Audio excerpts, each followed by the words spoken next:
Chào mừng các bạn đến với đấu trường rực lửa trong căn bếp của chúng ta ngày hôm nay nhé.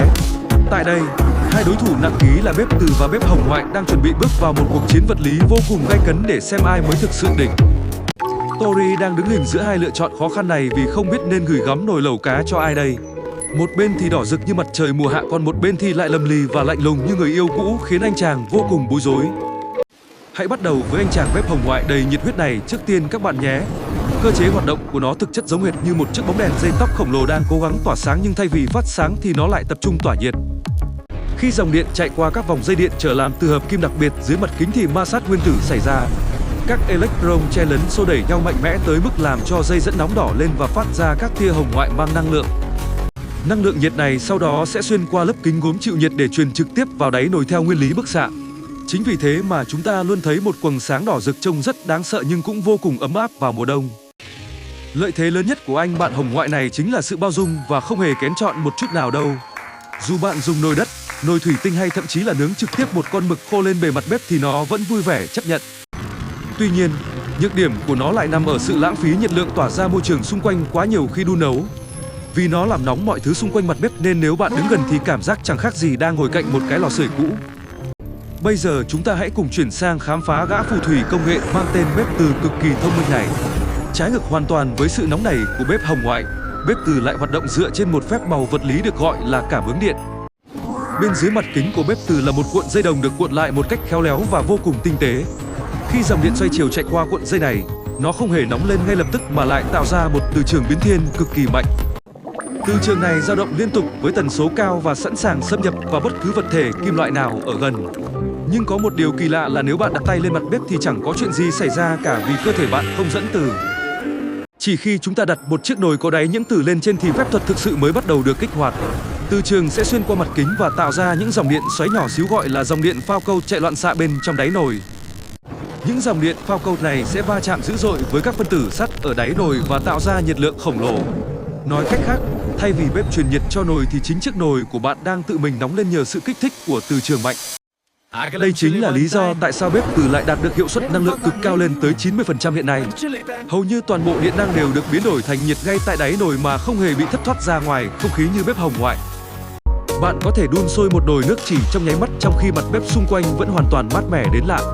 Đây là một tính năng cực kỳ an toàn cho những người vụng về như Tori vì sẽ chẳng bao giờ lo bị bỏng tay khi vô tình chạm vào.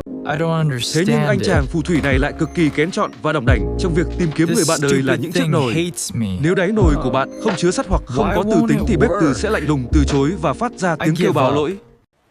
Vì vậy, bạn sẽ phải tốn thêm một khoản tiền kha khá để đầu tư một bộ nồi chảo chuyên dụng có đáy phẳng và bắt từ. Những chiếc nồi gốm hay thủy tinh yêu quý của bạn giờ đây chỉ có thể dùng để trang trí thay vì nấu nướng trên chiếc bếp hiện đại này. Bây giờ chúng ta hãy cùng nhau làm một cuộc thí nghiệm nhỏ để thấy rõ sự khác biệt thú vị giữa hai loại bếp này. Chúng ta sẽ đặt hai nửa miếng thịt lên hai chiếc bếp và cùng chờ xem điều kỳ diệu gì sẽ xảy ra sau vài phút ngắn ngủi nhé. Bên phía bếp Hồng Ngoại, nhiệt độ tăng vọt làm miếng thịt cháy xèo xèo và tỏa ra mùi thơm nức mũi nhưng mặt kính cực nóng. Nếu bạn vô tình làm rơi vài hạt muối hay dầu mỡ lên mặt bếp thì chúng sẽ bị cháy khét và bám chặt lấy bề mặt kính. Còn bên phía bếp Từ, miếng thịt chỉ chín nếu nó nằm trong một chiếc chảo sắt đặt trên vùng nấu mà thôi các bạn ạ. Mặt kính xung quanh vẫn bóng loáng và mát rượi giúp cho việc vệ sinh sau khi nấu trở nên dễ dàng và nhanh chóng hơn bao giờ hết đối với mọi người. Một điểm khác biệt lớn nữa mà chúng ta cần lưu ý chính là tốc độ điều chỉnh nhiệt độ trong quá trình nấu nướng. Bếp Từ có khả năng thay đổi công suất ngay lập tức khi bạn nhấn nút khiến cho việc kiểm soát độ sôi của món ăn trở nên vô cùng chính xác. Trong khi đó, bếp Hồng Ngoại cần một khoảng thời gian khá dài để làm nóng các vòng dây và cũng mất lâu hơn để nguội lại. Điều này có nghĩa là ngay cả khi bạn đã tắt bếp thì thức ăn vẫn có thể tiếp tục bị nấu chín quá mức do nhiệt dư thừa. Xét về độ bền, bếp Hồng Ngoại thường có tuổi thọ thấp hơn một chút do các vòng dây điện trở phải hoạt động ở nhiệt độ cao. Theo thời gian, những sợi dây này có thể bị giòn và đứt gãy nếu không được bảo trì hoặc sử dụng đúng cách thường xuyên hàng ngày.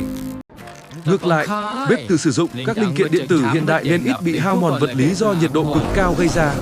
Tuy nhiên, nếu mạng lưới điện trong nhà bạn không ổn định thì các bảng mạch bên trong bếp Từ lại rất dễ bị hỏng hóc và khó sửa chữa hơn. Tito đang dùng đôi mắt LED của mình để quét qua các thông số kỹ thuật và đưa ra những so sánh vô cùng chi tiết. Cậu ấy nhận thấy rằng bếp Từ tiết kiệm điện hơn đáng kể nếu bạn thường xuyên nấu những món cần thời gian đun sôi nhanh và liên tục. Nhưng nếu bạn là một người đam mê các món hầm hoặc kho cần nhiệt lượng ổn định và tỏa đều thì bếp Hồng Ngoại lại có ưu thế. Nhiệt lượng dư thừa sau khi tắt bếp có thể giúp món hầm của bạn chín nhiều hơn mà không cần tốn thêm chút điện năng nào. Về mặt thẩm mỹ, cả hai loại bếp đều sở hữu mặt kính đen bóng loáng sang trọng giúp căn bếp của bạn trông hiện đại hơn. Tuy nhiên, bếp hồng ngoại thường sẽ để lại những vết ố vàng khó chịu do nhiệt độ cao tác động trực tiếp lên mặt kính sau một thời gian dài. Đối với những gia đình có người lớn tuổi, bếp hồng ngoại có vẻ quen thuộc hơn vì nó cho phép nhìn thấy lửa đỏ như bếp ga. Cảm giác nhìn thấy nhiệt độ giúp họ dễ dàng điều chỉnh và cảm thấy an tâm hơn khi không phải làm quen với những công nghệ mới quá phức tạp. Ngược lại, bếp từ lại là sự lựa chọn hoàn hảo cho các gia đình trẻ bận rộn và luôn đề cao tính an toàn tuyệt đối. Các chế độ tự động ngắt khi quá nhiệt hoặc khi không có nồi giúp giảm thiểu tối đa nguy cơ cháy nổ trong căn bếp thân yêu của chúng ta.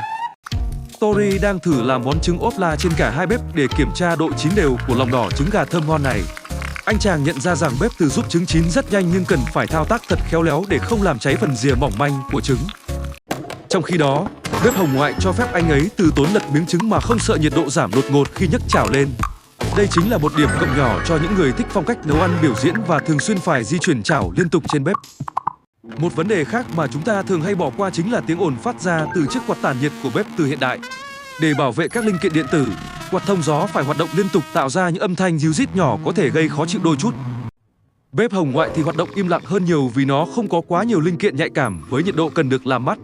Tuy nhiên, tiếng quạt của bếp từ thực chất cũng chỉ tương đương với tiếng thì thầm nên nó cũng không phải là vấn đề quá lớn lao đâu. Về giá thành, thông thường một chiếc bếp từ sẽ có mức giá cao hơn so với bếp hồng ngoại có cùng công suất và thương hiệu. Nhưng nếu tính toán về lâu dài, số tiền điện tiết kiệm được có thể bù đắp lại chi phí đầu tư ban đầu cho chiếc bếp thông minh này.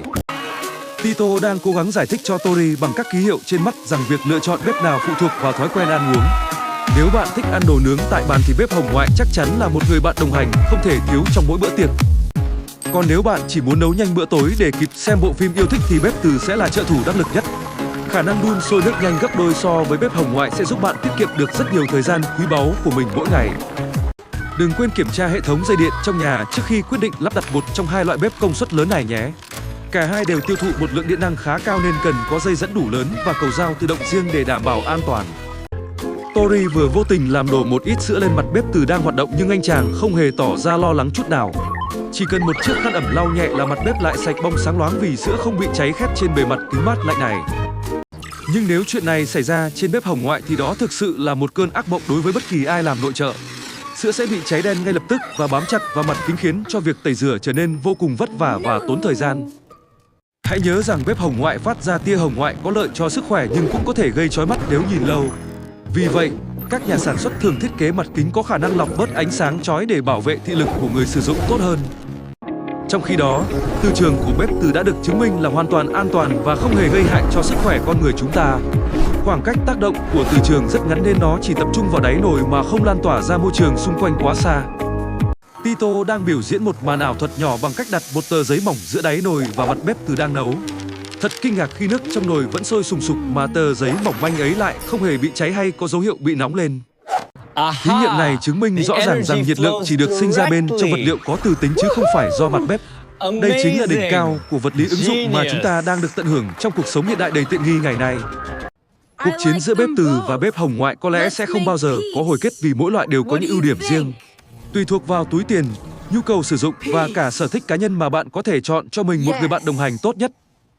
Thậm chí hiện nay có rất nhiều mẫu bếp kết hợp cả hai vùng nấu từ và hồng ngoại trên cùng một bề mặt kính sang trọng. Đây chính là giải pháp vẹn cả đôi đường giúp bạn tận dụng được mọi ưu điểm và khắc phục hoàn toàn những nhược điểm của cả hai. Hy vọng video này đã giúp các bạn hiểu rõ hơn về bí mật đằng sau những chiếc bếp hiện đại trong căn bếp của mình nhé. Đừng quên đăng ký kênh để cùng Tori và Tito khám phá thêm nhiều điều thú vị và bổ ích về thế giới khoa học quanh ta.